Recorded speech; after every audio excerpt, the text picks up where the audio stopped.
지난 시간에는 세균에서 발현 조절은 전사 단계에서 이루어진다 하는 것을 확인하였습니다.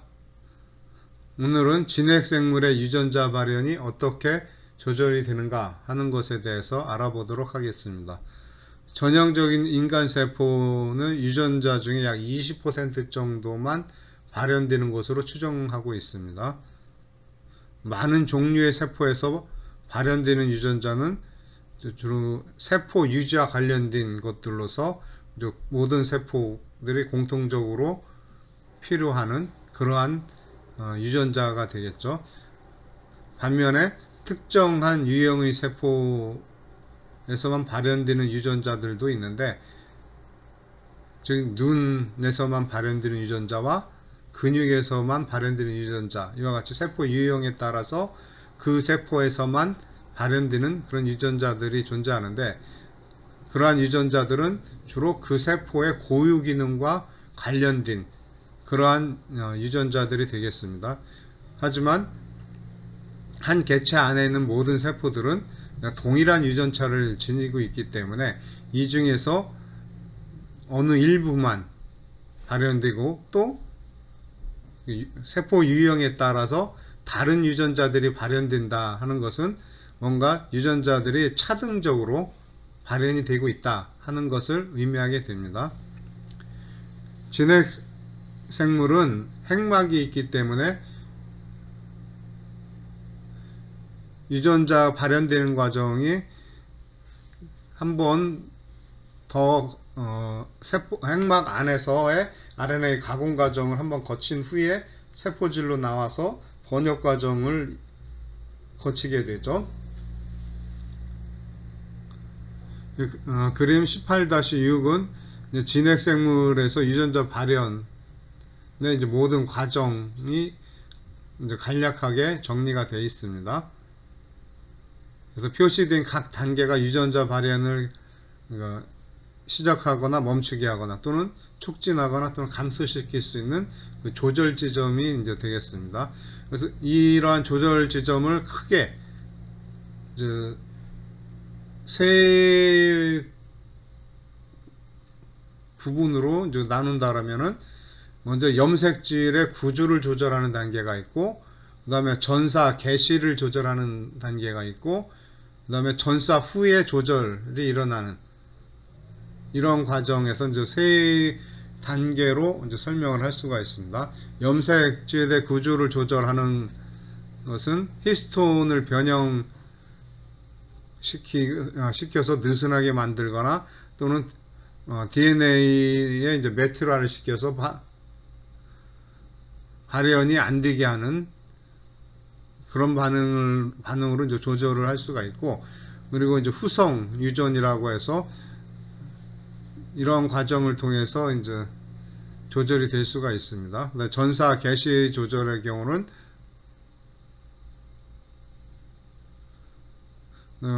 보편전사인자와 특수전사인자 같은 전사인자들의 역할이 필요하고, 그리고 진핵생물에서도 통합적으로 조절되는 유전자들이 있죠. 세균에서는 오페론이라고 하는 구조로 관련된 유전자들이 통합적으로 조절되는데, 진핵생물에서는 좀 다른 형태로 통합 조절이 되고 있습니다. 이 부분에 대해서 알아보도록 할 것이고, 그 다음에 핵 구조와 유전자 발현, 이 단계에서도 역시 전사 개시의 조절이 이루어질 수가 있습니다. 그 다음에 전사 후 조절이라는 것은 전사가 된 이후에 RNA 가공 과정, 그 다음에 번역 개시에서의 조절이 일어날 수 있고, 그 다음에 메신저 RNA의 분해, 그러니까 메신저 RNA가 오랫동안 계속 남아있으면 지속적으로 단백질이 생성이 되겠죠. 그래서 그 생성되는 양을 조절하기 위해서는 메신저 RNA의 그 수명을 어떻게 하느냐에 따라서 그 단백질의 생성량을 조절할 수도 있습니다. 그래서 메신저 RNA 분해 과정도 발현을 조절하는 한 기전이라고 생각할 수 있습니다. 그 외에 이제 만들어진 단백질을 어떻게 가공하고 또 얼마나 빠르게 분해를 하느냐, 만들어진 단백질의 가공 과정과 또 그 분해를 어떻게 하느냐에 따라서 활성화된 단백질의 양이 조절이 될 수 있겠습니다. 그래서 이러한 과정을 거쳐서 진핵생물은 유전자 발현을 조절할 수 있다 하는 내용이 되겠습니다. 각 단계에 대해서 다음 슬라이드에서부터 다시 살펴보도록 하겠습니다. 먼저 염색질 구조를 조절하는 그런 방법에 대해서 이제 알아보도록 하겠습니다. 첫 번째가 이제 히스톤의 변형과 DNA 메티라를 통한 이런 조절 기전인데, 히스톤의 꼬리에 작용기 첨가로 인해서 염색질의 구조 변화를 유발할 수가 있습니다. 히스톤 꼬리라는 것은 지금 그림 18-7에 나와 있죠. 그리고 앞에 단원에서도 설명을 했었습니다.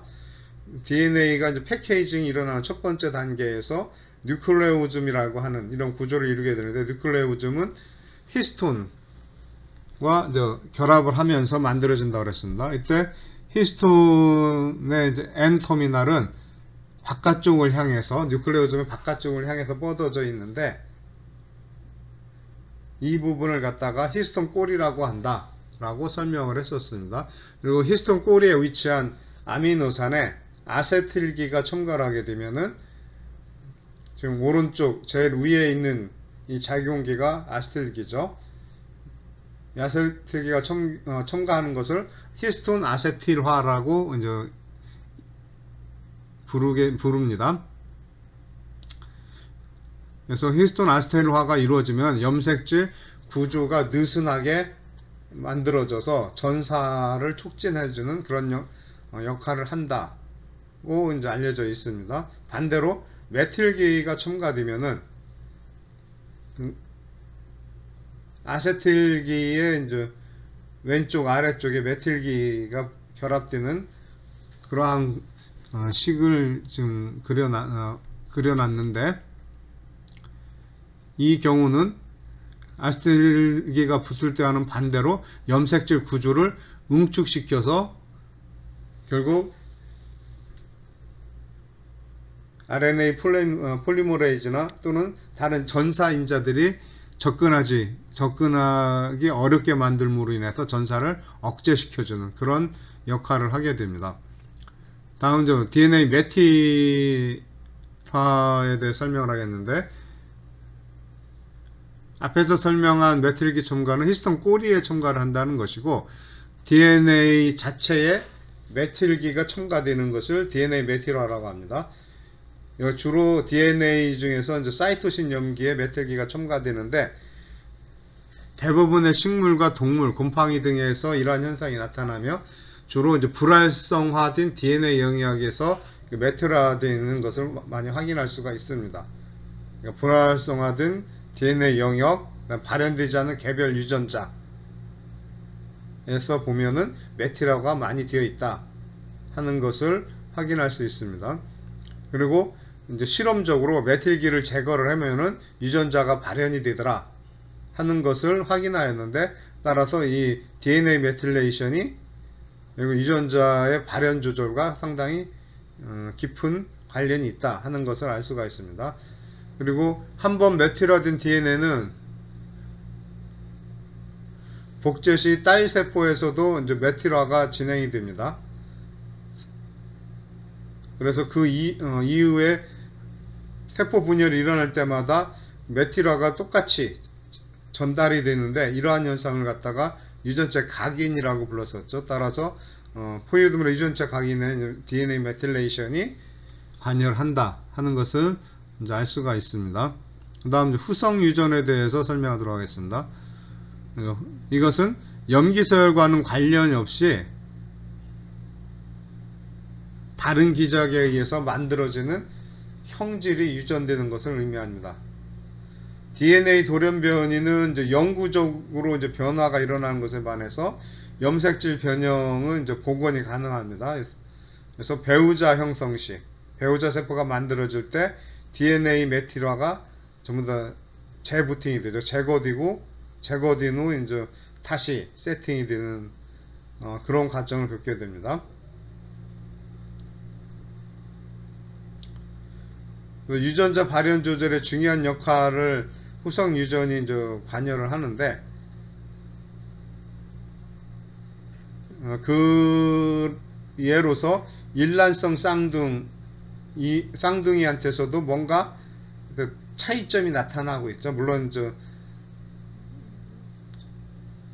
자세히 들여다보지 않으면은 뭐랄까 표현 형질로서 구별하기는 상당히 어렵겠지만, 표현 형질 외에도 여러 가지 성격이라든가 어떤 질병에 대한 감수성이라든가 이런 것들이 일란성 쌍둥이에서도 다르게 나타날 때가 있습니다. 이러한 차이점은 바로 후성 유전에 의해서 만들어진다 라고 생각하고 있습니다. 그 다음에 일부 암에서 DNA 메틸화 그 양상이 변하게 되어서 이것 때문에 비정상적인 유전자 발현이 되는 경우가 있다. 따라서 암으로 발전되는 암세포로 되는 이런 변화에도 후성 유전이 관여를 하고 있다 라고 말을 할 수가 있겠습니다. 이번에는 전사 개시를 통한 조절 기전에 대해서 알아보도록 하겠습니다.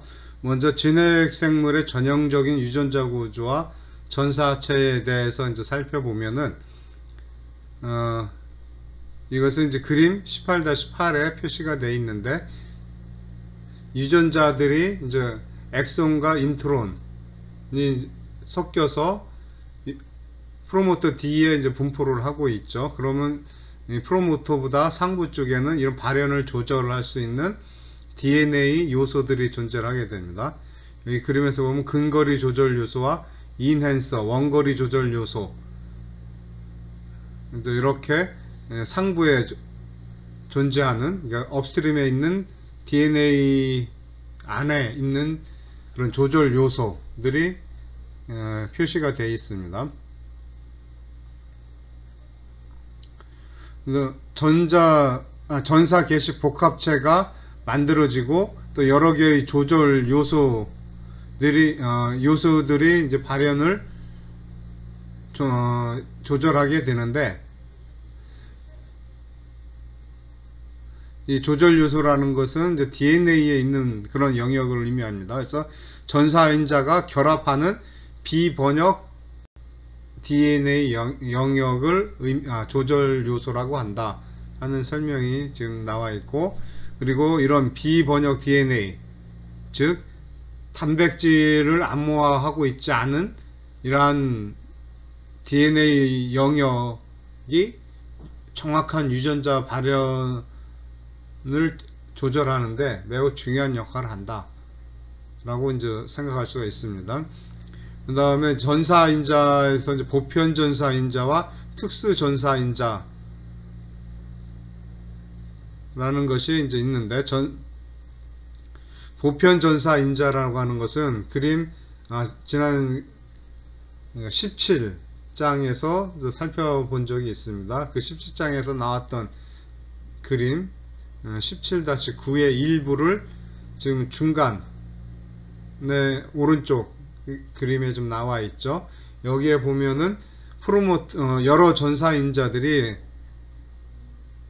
관여를 하게 되는데, 이런 전사인자들은 타타 상자에 결합하는 전사인자가 있고, 또 다른 단백질들과 결합하는 이런 전사인자들도 있고, 또 RNA 폴리머레이즈와 결합을 하는 그런 인자들이 존재하게 됩니다. 그래서 이러한 전사인자들이 다 결합되고, 그 다음에 RNA 폴리머레이즈까지 결합되어야 온전한 개시 복합체가 형성이 되는 것이고, 이렇게 개시 복합체가 이루어진 이후에 RNA 합성이 개시될 수가 있습니다. 그런데 보편 전사인자의 경우는 그러한 전사 속도나 이런 것이 그렇게 빠르지 않다고 그러네요. 그래서 경우에 따라서는 발현 자체가 안 될 전사 자체가 안 될 수도 있다 하는 그런 내용이 책에 나와 있습니다. 그에 반해서 특수전사인자는 어떤 특정한 시점에서 아주 빠르게 많은 양의 메신저 RNA를 만들어낼 수 있다 하는 설명이 나와 있습니다.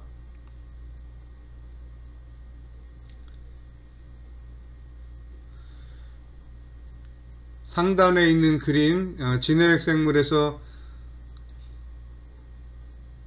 조절 요소에 대해서 설명을 했었는데, 이 부분에서 이제 근거리 조절 요소에는 이제 근거리 조절 요소라고 하는 것은 이제 프로모터 근처에 있는 것을 말하고, 그 다음에 인핸서라고 부르는 것은 이제 원거리 조절 요소라고 말할 수가 있는데, 이 부분은 유전자의 주로 상부에 존재를 하게 됩니다. 지금 그림 18-8에 나온 것처럼 프로모터보다 훨씬 위쪽에 먼 곳에 있는 상부에 주로 존재를 하는데, 경우에 따라서는 하부 쪽에 있을 수도 있고 또는 인트론 내부에 존재하는 경우도 있다 라는 그런 설명이 있습니다. 그리고 하나의 유전자는 다수의 인핸서를 가질 수가 있는데, 어떤 특정한 시점, 다른 시점에서는 다른 인핸서가 작동을 할 수가 있다는 얘기죠. 그리고 세포 유형이 다르게 되면은 그 여러 개 있는 인핸서 중에 세포 유형에 따라 역시 다른 인핸서가 활성이 일어나서 유전자 전사가 일어나게 된다 하는 그런 설명이 되겠습니다. 그리고 하나의 유전자는 이제 다수의 인핸서를 가질 수 있다고 그랬지만, 각 인핸서는 오로지 단 하나의 특정 유전자에만 영향을 미칠 수 있다. 요것도 아주 중요한 특징이 되겠습니다. 그 다음에 전사인자의 이제 구조를 보면은 그림 18-9에 나와 있는데, 오른쪽 가운데 영역에서 이제 왼쪽에 그 전사인자의 이제 구조가 이제 설명이 되어 있죠. 이것이 DNA와 결합되는 그런 영역이 있고, 그 다음에 DNA가 결합되지 않은 다른 부의 영역이 또 있죠. 이 부분을 갖다가 활성화 영역이라고 이름 붙여져 있는데, 활성화 영역은 다른 단백질과의 어떤 반응을 할 수 있는, 다른 단백질과 결합을 하거나 어떤 뭔가 반응을 유발할 수 있는 그런 부분을 활성화 영역이라고 할 수 있습니다. 그래서 전사인자는 이렇게 두 개의 영역을 갖고 있다 하는 설명이 나와 있습니다. 그 다음에 인핸서가 어떻게 작동되는가 하는 것을 설명하는 그림이 그림 18-10, 즉 오른쪽 제일 아래에 있는 그림이 제시되어 있습니다. 여기서 보면은 먼저 활성자가 인핸서에 결합을 하는 것으로부터 시작이 된다고 설명이 되어 있습니다. 그래서 활성자가 결합을 하게 되면은, 그 다음에 DNA 굽힘 단백질이 이 상부에 결합을 해서 DNA를 구부려주는 거죠. 그래서 결과적으로 인핸서 부분이 프로모터에 가까이 위치하게 됩니다. 그러면 이때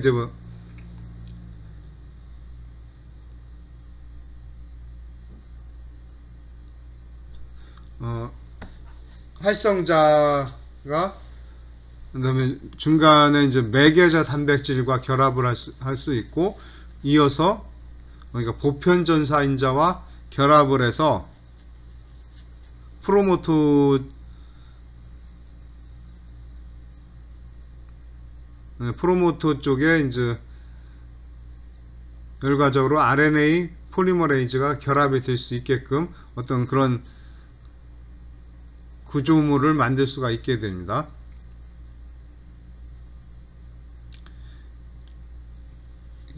그런데 이제 일부 활성자와 억제자의 경우 이렇게 활성자와 억제자로서의 그 기능뿐만 아니라 간접적으로 염색질 구조에도 영향을 미칠 수가 있다 하는 내용이 책에 설명되어 있습니다. 예를 들면은 활성자의 경우는 히스톤 아세틸 트랜스퍼레이즈, 즉 히스톤에 아세틸기를 갖다주는, 결합시켜주는 그러한 단백질을 근처에 갖고 와서 결과적으로 그러니까 염색질을 히스톤에 아세틸기가 붙으면은 구조가 느슨해지는 거죠. 응집되지 않고 느슨해지는 그런 구조, 즉 염색질의 어떤 변형을 가져올 수 있다 하는 설명이 있고, 반대로 이제 억제자의 경우 히스톤 디아세틸레이즈, 그러니까 히스톤에서 D는 제거한다, 떨어진다, 뭐 이런 의미로 생각을 하면 되겠습니다. 그래서 아세틸기를 제거하는 효소란 뜻이 되겠죠. 그래서 히스톤에서 아세틸기를 제거하면은 결국 히스톤이 다시 어떻게 응집이 되겠죠. 그러므로 인해서 응집이 되면은 전사인자나 폴리머레이즈가 결합하기가 어렵게 되겠죠. 그래서 발현이 안 되는 현상이 나타나게 됩니다. 그래서 유전자 침묵이라는 이런 현상을 유발할 수 있다 하는 설명이 나와 있습니다.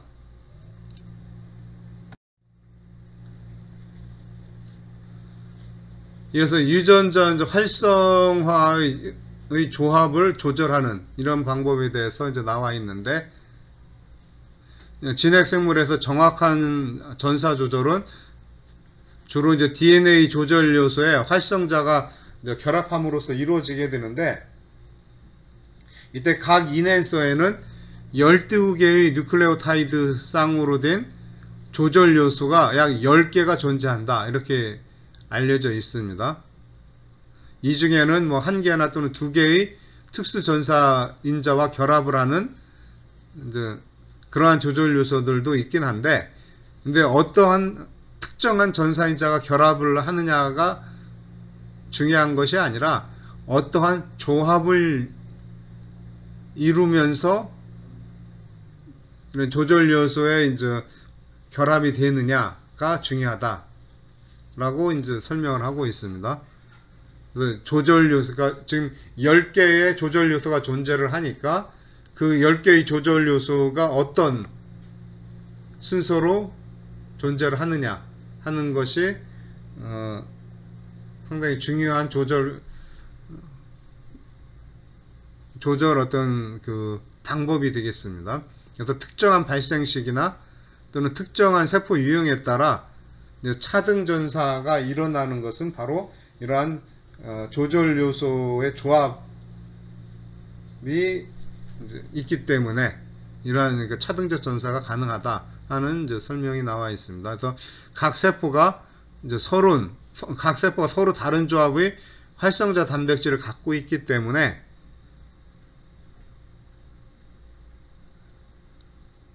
그래서 그 세포에 따라서 다른 유전자가 이제 발현이 되게 되는 거죠. 그러니까 그 조합과 일치되는 그런 인앤서를 갖고 있는 유전자가 발현이 될 테니까 차등적 전사가 이루어질 수 있다 하는 것이 이제 이러한 그 유전자 활성화 조합을 통한 조절 기전이 되겠습니다.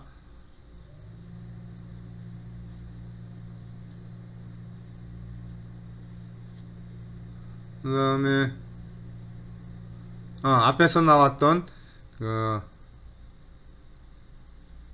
아세틸 트랜스퍼레이즈라든가 또는 히스톤에 아세틸을 갖다 붙이는 그러한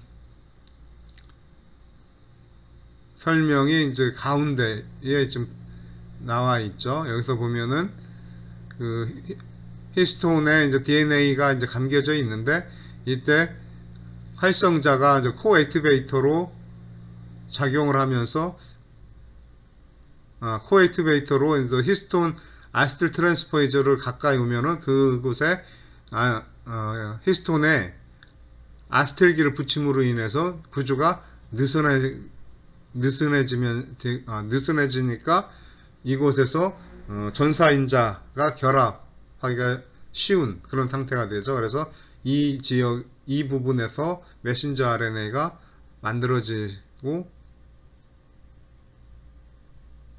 또 이제 단백질이 이제 형성이 될 수 있다. 뭐 그런 내용이 되겠습니다. 그리고 이제 반대로 아세틸기를 제거를 하면은 이제 다시 왼쪽에 그 응집된 이런 형태로 염색질이 이제 변형이 된다 하는 것을 이제 그림으로 설명을 하고 있습니다. 그리고 그림 18-11 지금 상단에 있는 그림이 바로 이제 차등적 전사가 어떻게 일어나는가 하는 것을 이제 설명을 하고 있는데, 상단에 있는 그림 중에서 간세포와 이제 수정체 세포에서 서로 이제 다른 조합의 조절 요소를 갖고 있다 하는 것이 이제 설명이 되어 있습니다. 그래서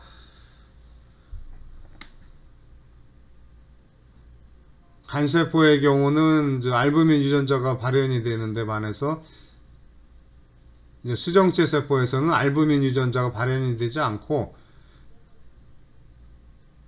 크리스탈린 유전자가 발현이 된다. 즉 인앤서에 있는 조절 요소가 다른 조합으로 존재를 하게 되는데, 그 조합에 맞는 전사인자들은 그 세포에 따라 다르게 존재를 한다. 그래서 그 세포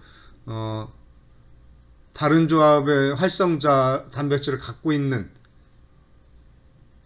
그 활성자와 이제 활성자에 대응하는 조절 요소를 갖고 있는 유전자만이 발현이 된다. 그래서 간세포에서 발현이 되는 유전자와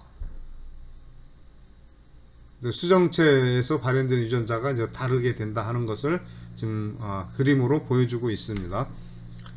그 다음에 이제 이번에는 이제 진핵 생물에서 통합적으로 조절되는 유전자에 대해서 이제 설명을 하고 있습니다.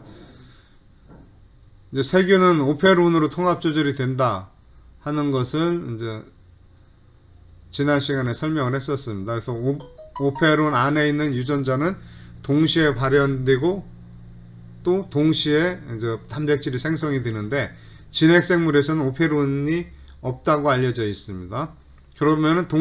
그러면서 또한 동시 발현 유전자들은 서로 다른 염색체에 산재되어 있습니다.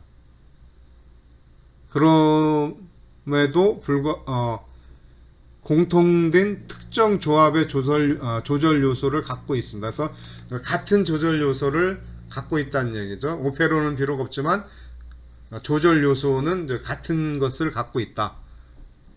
그래서 핵내 활성자들이 동시에 그 같은 조절 요소를 갖고 있는 그런 유전자들을 동시에 인지하고 동시에 전사를 할 수 있게 된다. 그래서 같이 발현이 되면서 단백질이 이제 동시에 생성이 된다 하는 그런 내용이 되겠습니다.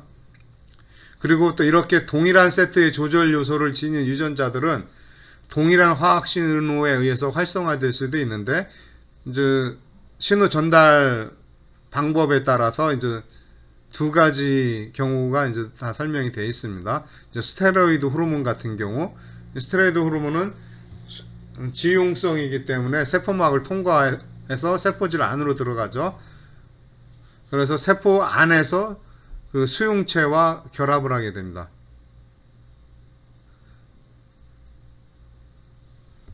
그래서 이 수용체, 그러니까 스테로이드 호르몬과 수용체 단백질이 서로 결합되어 있는 복합체가 어떤 특정한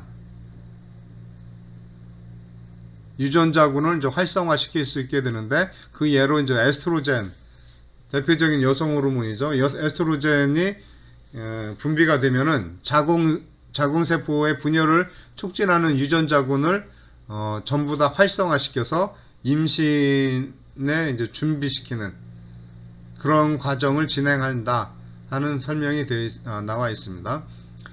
또한 비스테로이드성 호르몬의 경우도 역시 같은 조절을 가질 수 있는데, 비스테로이드성 호르몬은 세포막을 통과하지 못하니까 세포막에 있는 수용체와 결합을 해서 세포 안쪽으로 어떤 특정한 신호를 전달시켜 줍니다. 그래서 간접적으로 어떤 특정한 전사 활성자 또는 억제절을 활성화시켜서 유전자 발현을 조절하게 된다. 역시 이제 세트로 조절할 수 있다, 그런 내용이 되겠습니다. 다음은 핵 구조와 이제 유전자 발현의 관계를 보여주는 이제 그림이 있습니다. 근래에는 염색체에 이제 형광색소를 입혀서 각 염색체 세포들을 염색체를 구별할 수가 있는데,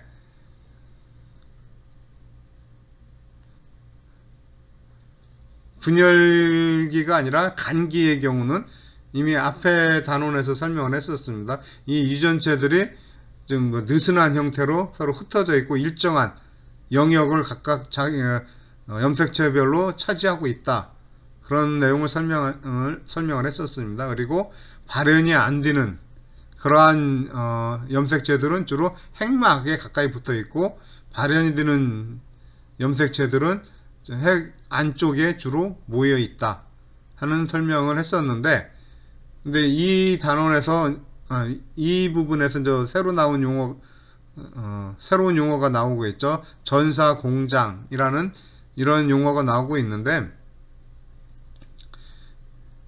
이 부분은 염색체에서, 그러니까 여러 염색체에서 나온 염색질 고리가 모이는 영역이다, 이렇게 이제 설명을 하고 있습니다.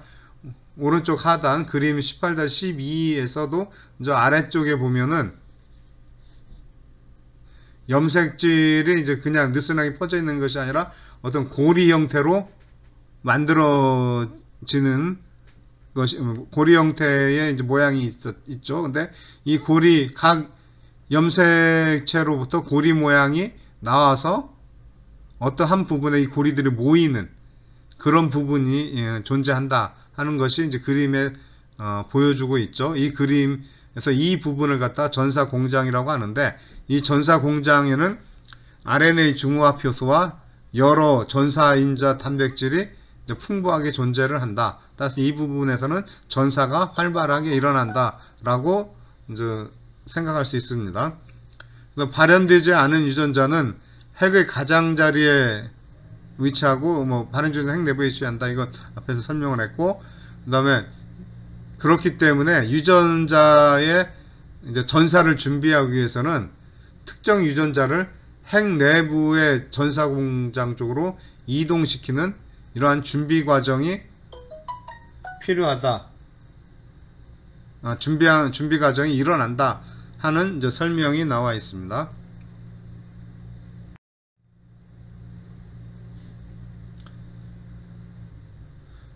다음은 전사 후 조절 원리에 대해서 알아보도록 하겠습니다.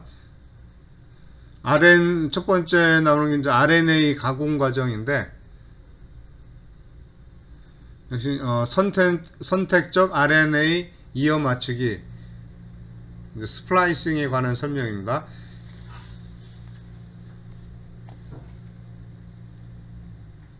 지금 오른쪽 상단에 있는 것이 트로포닌 T 유전자에서 나타나는 선택적 RNA 이어 맞추기에 대한 설명하는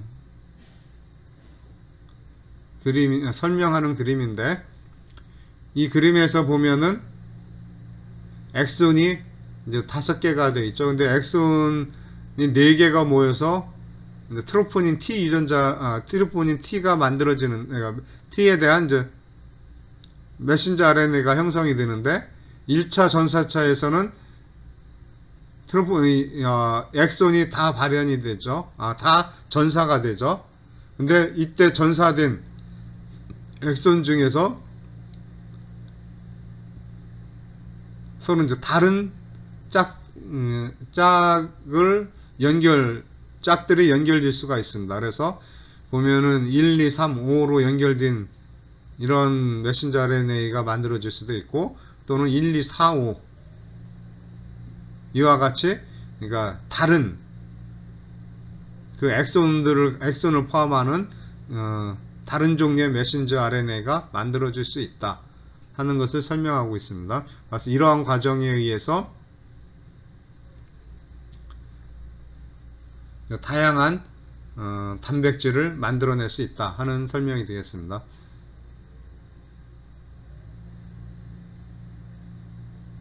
그래서 이러한 스플라이싱 과정에 의해서 진핵생물의 유전체 정보를 상당히 증가시키는 역할을 할 수 있게 된다 하는 그런 설명이 있는데, 유전자의 수를 봤을 때는 인간의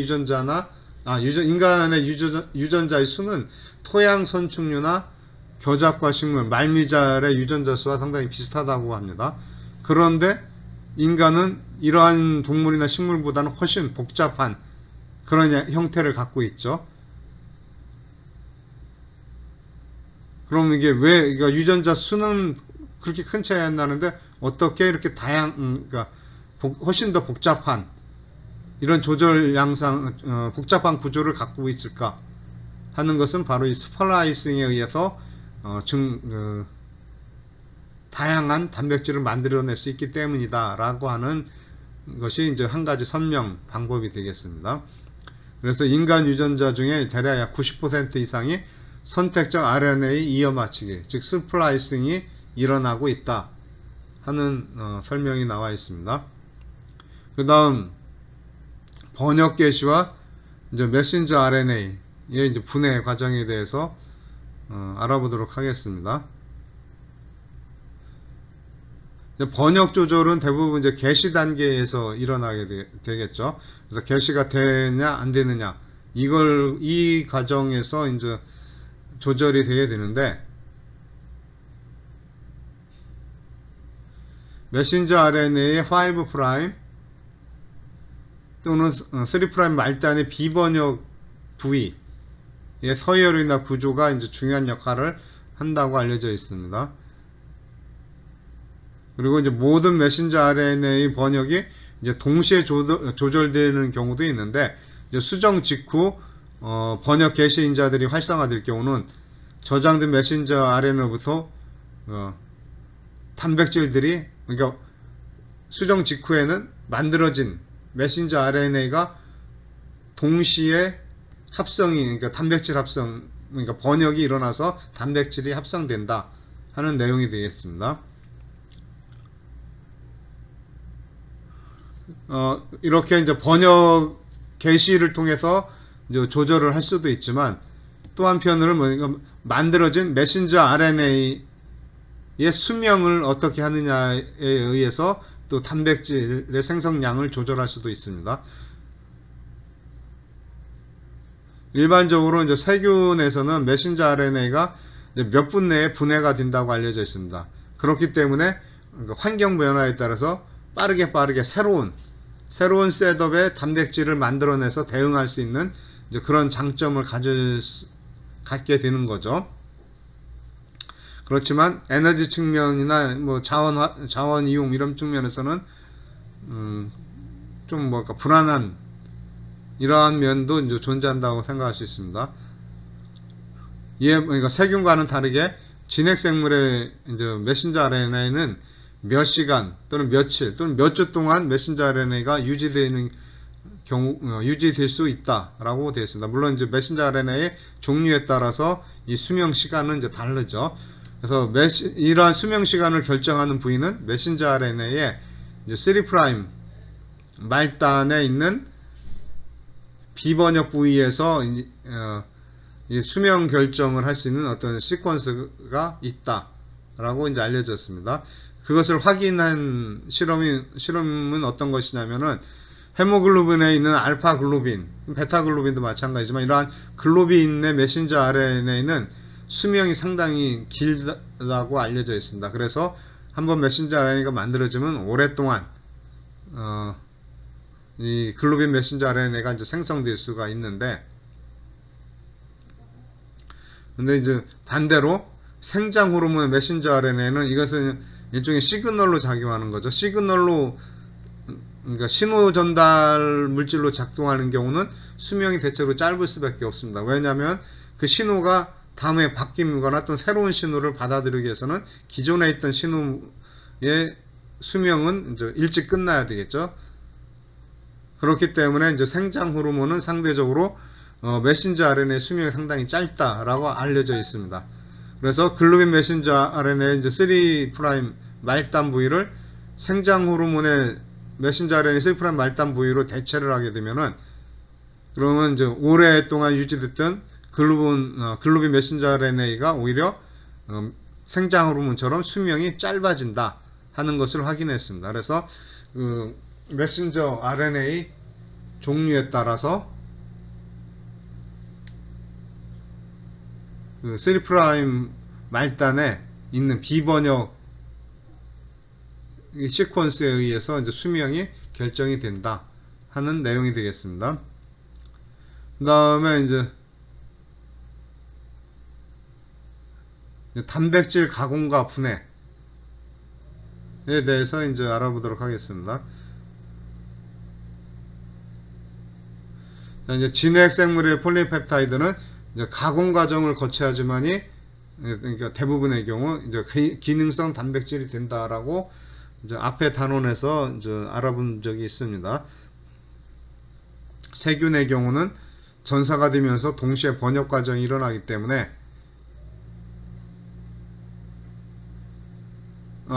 그 부분은 아니죠. 그 부분은 좀 다른 설명이 되었고, 이제 폴리펩타이드는 이제 가공 과정을 이제 거치게 되는데, 앞에 제가 이제 전사 번역이 이제 동시에 일어난다는 것은 이제 RNA의 가공 과정에 대한 설명 부분이고, 이 부분은 RNA 설명 부분이 아니라, RNA 가공이 아니라 그 단백질이 만들어진 이후의 가공 과정에 대한 설명이 되겠습니다. 자, 이때 이제 가공되는 과정은 이제 크게 이제 세 가지 과정에 대해서 이제 설명을 하고 있습니다. 그 1차적으로 만드는 것은 아미노산 시퀀스로 이제 펩타이드가 쭉 연결되어 있는 거죠. 근데 이 부분에 일정한 부분을 절단시키면서 활성화되는 경우가 있습니다. 이제 일부분을 잘라내면은 이제 기능을 갖고 있는 그런 단백질로 변하게 된다. 이런 것의 대표적인 것이 이제 호르몬인 인슐린이 되겠습니다. 인슐린은 분비될 때는 프로인슐린의 형태로 분비가 되는데, 이쪽에서 한쪽 부분의 펩타이드가 잘라져 나가면은 비로소 활성화된 인슐린을 갖게 된다. 그리고 여러 종류의 소화효소들도 이와 유사한 그런 과정을 통해서 활성화됩니다. 그 다음에 이제 세포 내 신호 전달 시스템, 여러분이 이제 8장인가 9장에서 이제 공부를 한 적이 있는데, 이 세포 안에 있는 이 시스템들은 신호를 전달할 때 거기 관여하는 여러 가지 단백질들은 어떻습니까? 인산기가 결합되느냐 또는 결합되느냐 떨어지느냐에 따라서 이제 활성화가 조절이 된다 하는 것을 공부한 적이 있습니다. 그래서 단백질의 종류에 따라서 인산기가 결합이 되면 활성화되어서 다음 단계에 있는 단백질을 이제 활성화시켜주는 그러한 역할을 하는 게 있고, 또 이제 단백질 종류에 따라서는 반대로 인산이 결합되면은 불활성화되는 그런 경우도 있습니다. 여하튼 세포 내 신호전달 시스템에서 인산기가 붙느냐 떨어지느냐에 따라서 활성화가 조절이 될 수 있다 하는 내용이 되겠습니다. 그리고 또 한 가지, 이러한 단백질들이 기능을 갖기 위해서는 그 단백질이 활동하는 영역에 제대로 전달이 돼야 되겠죠. 제대로 그 활동할 수 있는, 그러니까 있어야 될 그 부위에 가야지만이 기능을 수행을 할 수 있게 됩니다. 그래서 표적 위치로 운반하는 과정이 또 이제 존재를 하게 됩니다. 그래서 세포막 수용체, 그러니까 멤브레인에 여기 결합이 되어 있어야 되겠죠. 이런 단백질이나 또는 분비 호르몬은 또 신경전달 물질, 이런 것들은 좀 멤브레인에서 고정되면 안 되고, 이게 단백질이 만들어질 때 그 소포체 안에서 그러니까 완전히 멤브레인 다 만들어진 이후 멤브레인과 결합되어 있는 부분은 절단이 되죠. 그래서 그러니까 그 내강에 프리한 상태로 이런 단백질들이 존재를 해야지만이 이것이 이제 비지클 형태로 세포막으로 이동됐을 때 분비가 일어난다. 엑소사이토시스에서 분비가 일어난다 하는 것을 앞에 단원에서 설명을 한 적이 있습니다. 그 다음에 이제 메신저 RNA의 수명에 의해서 결과적으로 단백질의 양을 이제 조절할 수 있다고 앞에서 설명을 했었는데, 좀 더 직접적으로 단백질의 수명을 또 결정을 할 수가 있습니다. 그래서 단백질의 수명을 결정해서 단백질의 양을 조절할 수가 있는 거죠. 근데 이러한 각 단백질의 수명은 선택적인 분해 시스템에 의해서 상당히 엄격하게 조절이 되고 있습니다. 이 시스템이 뭐냐면 유비퀴틴 프로테아즘이라는 이런 시스템이 되겠습니다. 오른쪽 하단에 지금 설명이 설명하는 그림이 제시되어 있는데,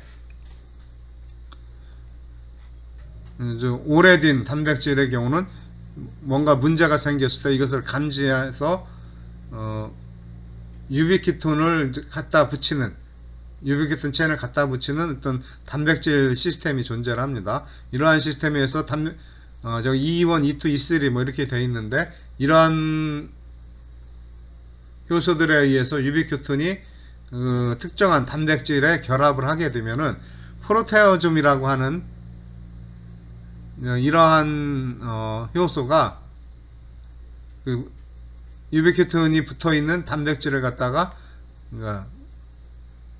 결합을 해서 분해를 시킵니다. 아미노산으로 완전히 이제 소화를 시켜서 분해를 하게 되고, 그리고 유비퀴톤은 이제 다시 단량체 유비퀴톤으로 이제 만들어서 세포질 쪽으로 이제 내보내가 되겠죠. 이 부분 물론 이제 이러한 시스템이 작동되는 영역은 이제 핵 쪽이 아니라 이제 세포질 쪽이 되겠습니다. 자, 이런 식으로 해서 그 단백질의 수명을 조절함으로 인해서 직접적으로 단백질의 양을 이제 조절할 수가 있겠죠. 자, 이러한 방식에 의해서 전사후 조절이 일어날 수 있다. 그래서 여태까지 이제 설명이 된 것은 전사후 조절, 그러니까 그 진핵 생물에서 그 유전자 발현되는 과정이 어떻게 조절이 될 수 있는가 하는 여러 단계에서 이루어질 수 있는 각 지점마다 어떤 조절할 수 있는 그런 지점이 있죠. 그래서 그 각 지점 조절할 수 있는 그 각 지점에 대해서 이제 알아봤습니다. 이번에는 비번역 RNA에 의해서 유전자 발현이 조절되는 과정에 대해서 알아보도록 하겠습니다. 앞에서는 진핵생물에서 유전자 발현이 되기 위해서는 여러 단계를 거쳐야 되는데, 그 과정에는 그 각 단계들이 모두 유전자 발현을 조절할 수 있는 그러한 지점이다 하는 것을 설명을 했었습니다. 이번에는 그런 유전자 발현 단계가 아니라 그거는 별도로 만들어지는 비번역 RNA에 의해서 조절된다 하는 것을 이제 알아보도록 하겠습니다. 인간 유전체의 경우 1.5%만이 단백질을 암호화하고 있다고 알려져 있습니다.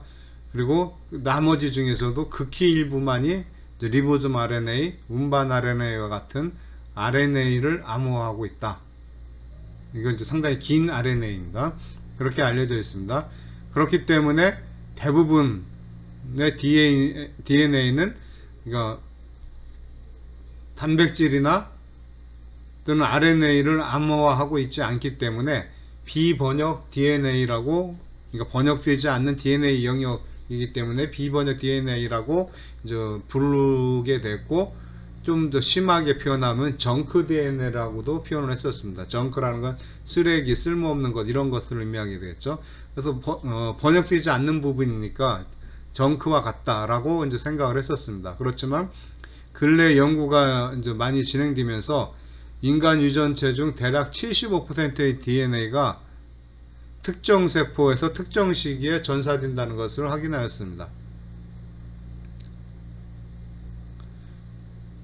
그런데 이제 전사가 된다는 것이지 이것이 이제 단백질을 형성하는 것은 아니기 때문에 이렇게 만들어지는 RNA는 이제 비번역 RNA라고 부르게 됩니다. 그래서 ncRNA라고 약칭해서 이제 부를 수 있습니다.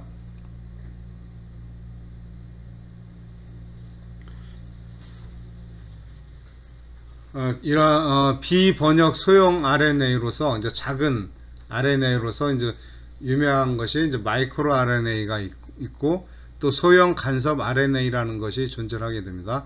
마이크로 RNA는 이제 miRNA 이렇게 이제 약칭해서 표시하고, 이제 그러니까 소형 간섭 RNA는 small interfering해서 siRNA 이렇게 약칭해서 표현을 하고 있습니다.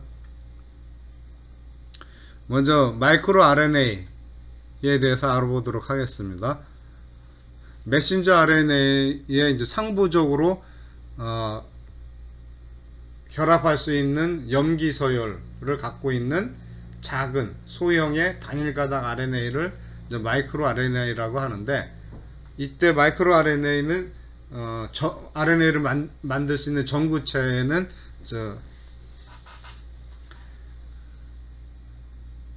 DNA에서 만들어지고 또 헤어핀 구조를 갖게 됩니다. 그래서 이 헤어핀 구조물 중에서 헤어핀 구조를 갖고 있는 이중 가닥의 RNA 구조를 갖고 있는데, 이 중에 이제 한 부분만이 이제 마이크로 RNA로 만들어지게 됩니다. 대략 마이크로 RNA는 이제 22개의 염기쌍으로 되어 있는데, 이제 단일 가닥이니까 이제 염기로 되어 있는 거죠. 22개의 염기 서열로 존재를 하게 됩니다.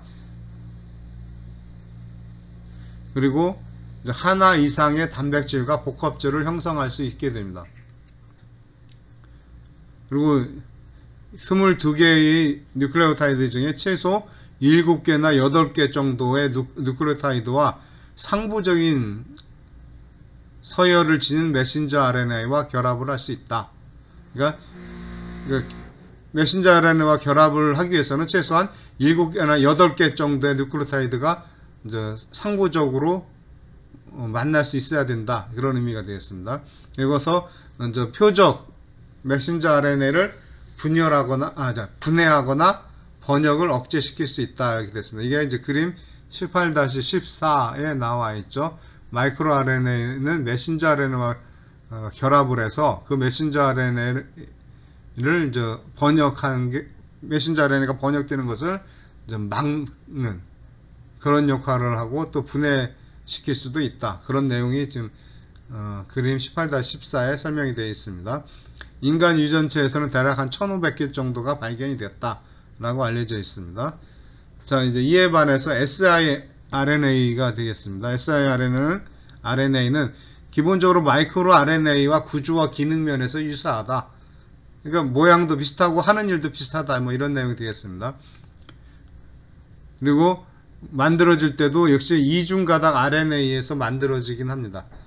그렇지만 이제 헤어핀 구조는 아니고 그 더블 스트랜드 RNA 중에서 여러 개의 이제 sRNA가 만들어질 수 있다라고 알려져 있습니다. 마이크로 RNA는 헤어핀 구조의 더블 스트랜드 이중가닥 RNA 구조물인데, 그 중에 한 개만 마이크로 RNA가 되는데, 이에 반해서 siRNA는 여러 개가 이제 만들어질 수 있다.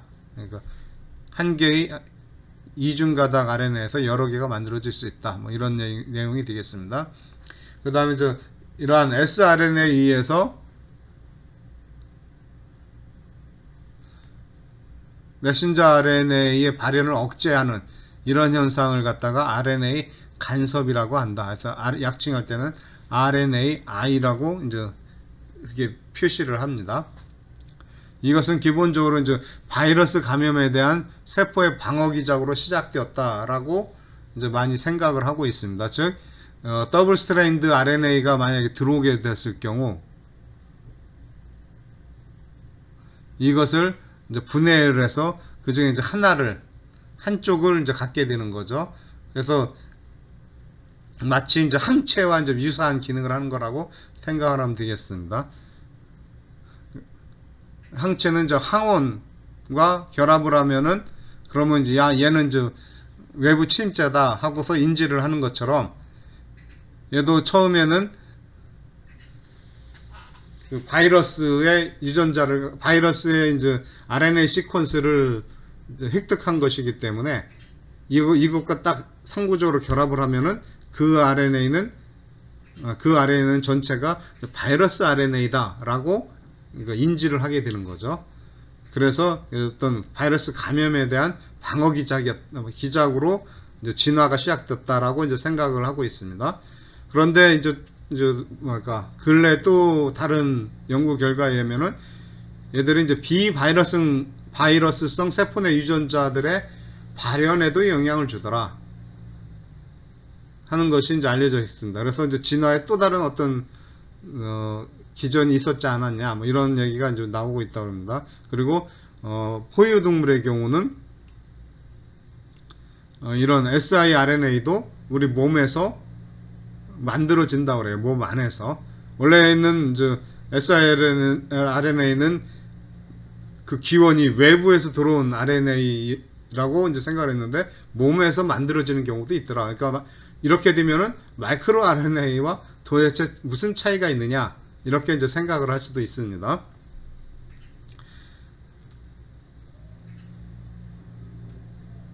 그래서 이제 오른쪽 하단에 그 차이에 대해서 이제 설명을 하고 있죠. 오른쪽 하단에, 오른쪽에서 좀 중간에 있는 이제 보라색 바탕 그림에서 보면은 그 차이점이 나와 있는데, 일단 siRNA는 모든 시퀀스가 정확하게 일치가 돼야 됩니다. 그래야만 그것을 인지해서 어떤 일을 해요.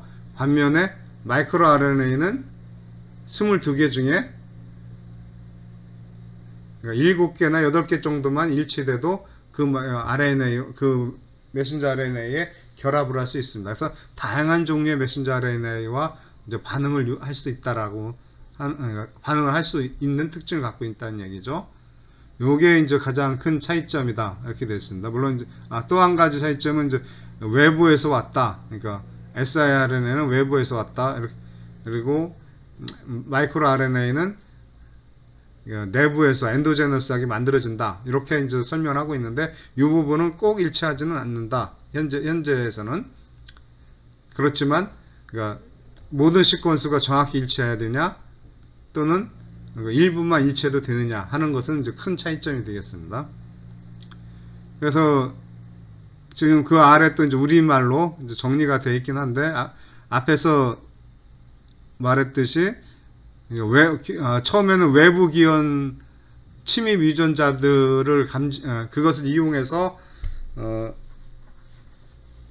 만들어졌다, 이렇게 이제 생각을 했는데, 그러니까 외부에서 침입한 유전자를 그대로 이제 사용을 한 거였죠. 그런데 최근에는 여기에 맞지 않는 그런 내용들도 이제 나타난다 하는 것이 이제 언급을 했었고, 근데 마이크로 RNA는 어쨌든 간에 자체적으로 만들어지는 겁니다.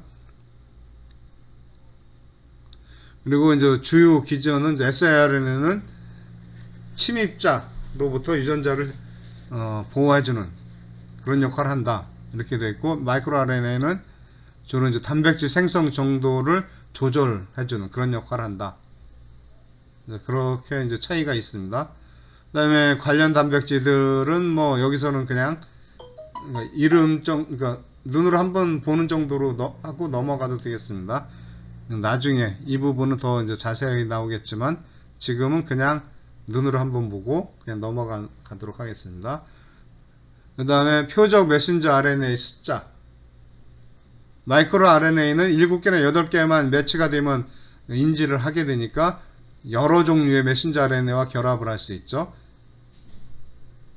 그래서 보면은 때로는 수백 개의 메신저 RNA와 결합을 할 수 있다. 그러니까 몇백 개의 RNA를 인지할 수 있다. 뭐 이런 내용이 되겠죠. 그에 반해서 siRNA는 모든 시퀀스가 정확하게 일치를 해야 되니까 이제 오로지 한 개의 메신저 RNA만 이제 타겟으로 삼을 수 있다. 이런 내용이 되겠습니다.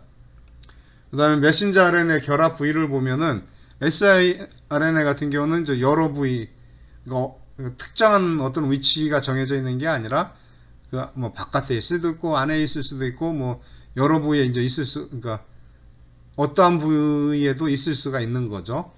그에 반해서 마이크로 RNA가 이제 메신저 RNA와 결합하는 부위는 주로 이제 3' 말단에 있는 비번역 부위다. 이렇게 이제 차이점이 있습니다. 그리고 이제 표적 메신저 RNA에 대한 작용은 siRNA는 일단 제거해주는 그런 특징이 있고 마이크로 RNA는 단백질 생산을 저해준다. 좀 이제 그런 내용이 되겠습니다. 이 슬라이드에서는 비번역 RNA가 유전자 발현 조절에만 관여하는 것이 아니라 염색질의 리모델링에도 관여를 하더라 하는 것을 설명하고 있습니다. 먼저 비번역 RNA에 의한 염색질 리모델링을 보면은 그림 18-15 지금 오른쪽에 제시되어 있는 그림에서 이제 설명되어 있습니다.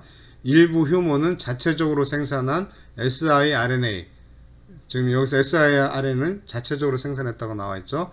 이러한 siRNA를 사용하여 동원체를 이질 염색질 상태로 재응축을 시킨다 하는 것을 설명하고 있는데, 오른쪽 그림에 보면은 siRNA가 단백질과 결합을 한 후에 염색질 변형 효소를 유인해서 염색질의 응축을 유발한다 하는 것을 이제 설명하고 있습니다. 그리고 이제 새로 나온 소형 RNA인데 소형 비번역 소형 RNA로서 이제 P의 결합 RNA라는 것이 나오고 있습니다. 얘는 이제 약칭해서 piRNA라고 이렇게 이제 부르고 있는데, 대략 24개에서 31개의 뉴클레오타이드로 이루어져 있다라고 설명되어 있습니다. 그리고 얘는 주로 이제 동물에서만 이제 발견이 되고 있다라는 설명이 있습니다. 그리고 동물세포에서 동물종에서 생식세포 형성에 필수적인 역할을 하고, 그리고 배우자 세포 형성 동안에 유전자 메틸화 양상을 재설정하는 데 도와준다. 즉 그 각인 효과에 대해서 앞에 설명을 했었는데, 그 각인 효과는 복제 시에는 계속적으로 딸 세포에 전달이 되지만 배우자 세포가 만들어질 때는 재설정이 된다 하는 내용을 앞에서 설명을 했었습니다. 바로 그 과정에 이 piRNA가 관여를 한다, 그런 설명이 되겠습니다. 다음에는 이제 소형이 아니라 이제 긴 비번역 RNA에 대해서 또 나오고 있습니다. 롱 논코딩 RNA에서 LNC RNA로 이제 표기를 하고 있죠. 여태까지 나온 소형 RNA의 경우는 그 명명법이 상당히 유사했죠. 그 RNA 앞에 두 글자로 이제 두 글자의 소문자 알파벳을 붙였는데, 그 두 개의 소문자 중에 두 번째 알파벳은 항상 I로 끝났었죠. 이런 형태로 이제 명칭이 붙었는데, 긴 비번역 RNA의 경우는 이제 LNC, 그래서 좀 전혀 다른 형태의 명명법을 보여주고 있습니다. 이 긴 비번역 RNA의 경우 이제 200개에서 수십만 개에 이를 정도로 아주 긴 뉴클레오타이드로 뉴클레오타이드 서열로 이루어져 있다고 이제 설명이 되어 있고, 그러니까 이 RNA는 X 염색체 전체를 이질 염색질 상태로 웅축시키는, 즉 불활성화시키는데 관여를 한다, 이렇게 설명을 하고 있습니다. 자, 여성의 경우는 X 염색체가 2개가 되겠죠. 이때 한 개의 염색체는 보통 이제 불을 활성화시킨다고 앞에서 이제 설명을 한 적이 있는데, 바로 이 과정에서 이 긴 비번역 RNA가 관여한다 하는 내용이 되겠습니다. 다음은 작은 비번역 RNA가 갖는 진화적 의미에서의 중요성에 대해서 알아보도록 하겠습니다. 먼저 세균의 경우도 방어 시스템으로 작용하는 비번역 RNA를 갖고 있습니다. 여기에 이제 대표적인 것이 크리스퍼 카스9 이라는 RNA가 있는데, 이 RNA는 뭐 유전공학 수업 때 아마 또 나오게 될 테니까 여기서는 그냥 넘어가도록 하겠습니다. 그런데 이제 세균의 비번역 RNA도 있는데, 이것이 진핵생물의 비번역 RNA 사이에 어떤 관계가 있는지 이것은 아직 잘 모른다고 이제 설명하고 있습니다. 그리고 진화적인 어떤 관점에서 봤을 때 siRNA, 마이크로 RNA, piRNA 순으로 나타났을 것이라고 이제 추정하고 있습니다. 그 다음에 마이크로 RNA는 수백 종에 불과한데 반해서 piRNA는